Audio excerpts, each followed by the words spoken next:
Hi everyone, welcome to my channel. Normal డేస్లో journey అయితే పర్లేదు, కానీ ఏదైనా పండగలప్పుడు జర్నీ అయితే మాత్రం చాలా పనులు ఉంటాయండి. నాకైతే ముక్కోటి ఏకాదశి రోజు తిరుపతి ప్రయాణం ఉండేది. సో నేను అది ఆ రోజు ఎట్లా త్వరగా లేసి తొందరగా పనులు అవన్నీ ముగించుకున్నాను అనేది ఇప్పుడే ఒక వీడియో అనేది అప్లోడ్ చేశాను. అది వన్స్ చూడండి. నచ్చుంటే మాత్రం లైక్ చేయండి. ఆ రోజైతే ఇంకా పొద్దున లేచి అలా ఇంటి ముందు ముగ్గులు పెట్టేసుకొని దేవుడికి ఇట్లా దీపం పెట్టేసుకొని ఇంకా వంట అనేది స్టార్ట్ చేశాను. మనకి జర్నీలు ఉన్నా తప్పదు కదా, పొద్దున్న టిఫిన్లు చేయాలి, మధ్యాహ్నానికి వంట చేయాలి, నైట్కి మళ్ళీ ట్రైన్లో కూడా ఫుడ్ ప్రిపేర్ చేసుకోవాలి. పెద్దవాళ్ళు అంటే ఏదో ఒకటి తినేస్తామండి, చిన్నపిల్లలకి ఏదంటే అది పెట్టలేము కదా. తిరుపతికి జస్ట్ మేము 2 డేస్కే వెళ్తున్నామండి, అందుకని లగేజ్ అనేది చాలా తక్కువే సర్ది పెట్టాను.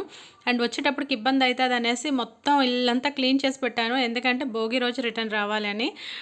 ట్రైన్ కోసం వెయిటింగ్, ఇంకా ట్రైన్ ఎక్కేసి చలో తిరుపతి అనమాట.